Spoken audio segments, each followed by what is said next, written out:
हरे कृष्णा। तो आज हम लोग जो चर्चा करेंगे वह है तुलसी मूल का जलपान। तो पद्म पुराण के ब्रह्म खंड में निम्नलिखित तुलसी महिमा के प्रसंग में ये वर्णन आता है। श्रील व्यासदेव वर्णन करते हैं और व्यासदेव जी लिखते हैं कि तुलसी वृक्ष के मूल में जो जल होता है वह भक्ति से परिपूर्ण होता है।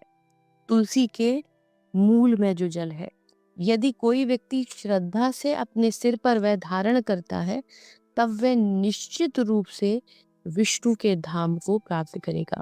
अभी जब हम लोग तुलसी में जल देते हैं, तुलसी जल के साथ क्या करते हैं, उसको अपने मस्तक पर धारण करते हैं।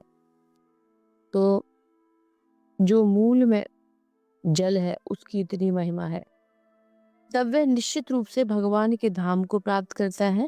और तुलसी पत्र का जल अपने सिर पर धारण करने से व्यक्ति सभी महान तीर्थों में स्नान करने का लाभ प्राप्त करता है। अगर कोई ऐसा रोज कर रहा है तो वह क्या कर रहा है, महान तीर्थों में स्नान कर रहा है और श्री हरि के निज धाम यानी बैकुंठ को प्राप्त होता है। भगवान के निज धाम बैकुंठ को प्राप्त करता है। प्राचीन समय में द्वापर में एक द्विज स्नान कर रहा था। स्नानोपरांत उसने तुलसी की जड़ में जल प्रदान किया। कुछ समय बाद एक कुत्ता भ्रमण करते हुए उस स्थान पर पहुंच गया। वह प्यासा था और प्यास से अत्यंत व्याकुल था। तुलसी के जड़ में स्थित जल को देखकर वह तीव्रता से उसका पान करने लगा। जल पान करने मात्र से उसके सारे पूर्व संचित पाप विनष्ट हो गए उस कुत्ते के। और उसी स्थान में कुत्ते को ढूंढते हुए एक व्याध आ रहा था और उसे कठोर शब्द गालियां देने लगा। उसने कहा, अरे तुमने मेरे मटके से भात को खा लिया था, परंतु उस हांडी को क्यों क्यों तोड़ डाला? तू अत्यंत हिंसक हो, मैं तुम्हें दंड दूंगा। यह कहके वह अत्यंत तीक्ष्ण बाण से कुत्ते के ऊपर चलाकर उसकी हत्या कर देता है। वह व्याध उस स्थान से चला जाता है, पर वह कुत्ता अनेक यातनाओं को सहन करने के उपरांत अपने प्राण को त्यागता है। तड़पता हुआ अपने प्राणों को त्यागता है। उस समय यमदूत वहां आकर उसे यमपाश में बांध लेते हैं, परंतु उसी क्षण भगवान विष्णु के भी दूत आ जाते हैं और यमपाश से उसे मुक्त करके उसे बैकुंठ ले आए और मनोरथ पर सवार करते हैं।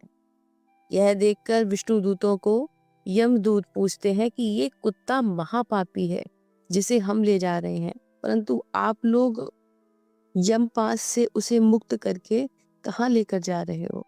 यमदूतों की ऐसी जिज्ञासा पूर्ण वचनों को सुनकर उन्होंने उत्तर दिया कि ये कुत्ता अपने पूर्व जन्म के महान पुण्यवान राजा था।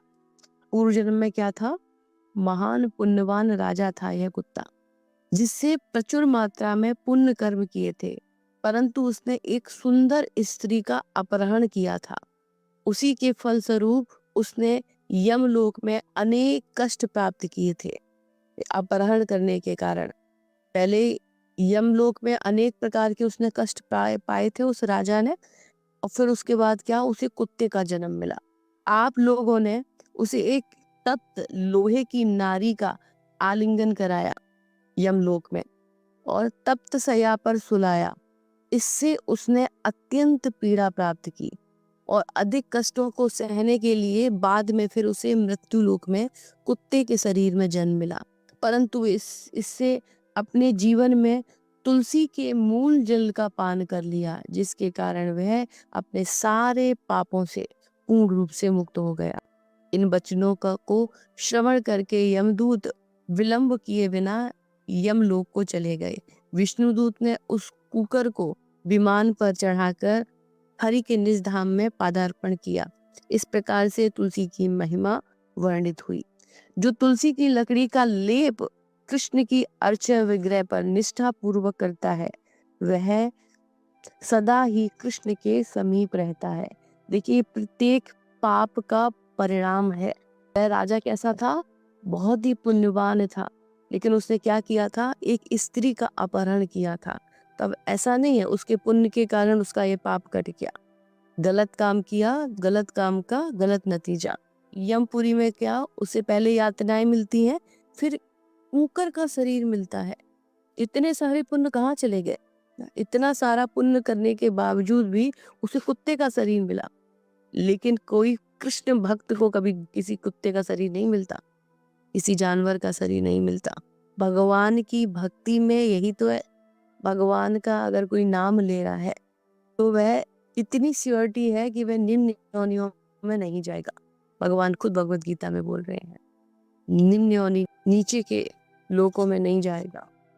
तो हमें देखना चाहिए कि डेली हमें तुलसी मैया की सेवा करना, जलदान करना, प्रणाम करना और उनके मूल में जो जल होता है वहाँ उस मिट्टी से अपने मस्तक पर तिलक करना, ये सारी चीज़ें हमें बहुत बहुत बड़े पापों से बचाने वाली है, अपराधों से बचाने वाली है। लेकिन कैसे? चेतना को सही रखते हुए। हम कोई तुलसी में जल इसलिए नहीं दे रहे कि हम पापों से मुक्त हो जाएं या तीर्थों में सारे तीर्थों का फल मिले।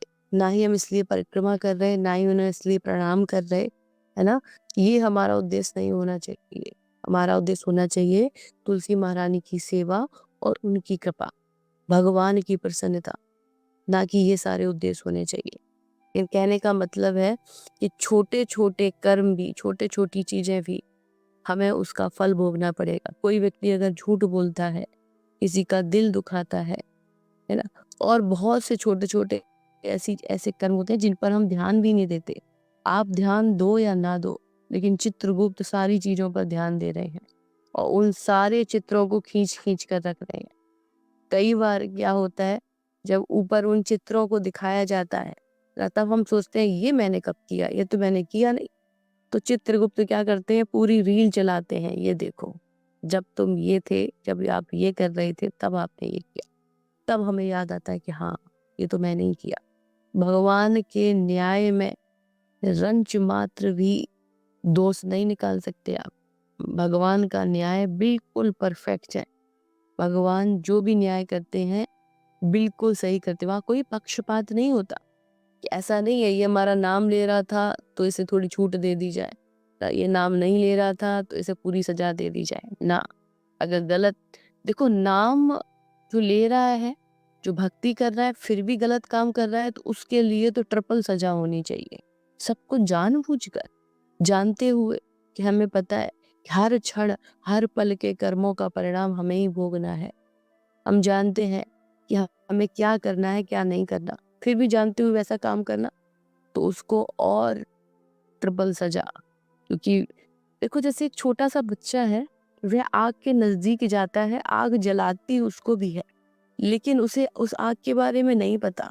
तो कई बार क्या होता है, उस बच्चे को उस आग का ज्ञान ना होने के कारण कम पीड़ा महसूस होती है। लेकिन कोई एक बड़ा है जो जानता है आग का स्वभाव क्या है, फिर आग के नजदीक जाता है तो जरा सा ही आग के पास से निकलता है तो बहुत पीड़ा होती है, क्योंकि वह जानता है कि आग के नजदीक जाएंगे तो आग क्या करेगी? जलाएगी ही जलाएगी। तो गलत कर्म करेंगे, देखो पुण्य कर्म भी व्यक्ति को बचा नहीं सकते। उस राजा ने क्या किया था? बहुत पुण्य कर्म किए थे। पुण्य कर्म व्यक्ति को नहीं बचा सकते, व्यक्ति को सिर्फ सिर्फ अकर्म बचा सकते हैं। तो पुण्य कर्म करने से भी कोई लाभ नहीं मिल रहा कि पुण्य कर्म किए तो हम कुत्ते नहीं बनेंगे, बिल्ली नहीं बनेंगे, कबूतर नहीं बनेंगे, बंदर नहीं बनेंगे, ना निम्न योनियों में जा सकते हो। इसीलिए हमें अपने कर्मों पर बहुत ध्यान देना चाहिए। कब, किस क्षण, किस पल हम क्या कर रहे हैं, इस पर पूरा ध्यान देना।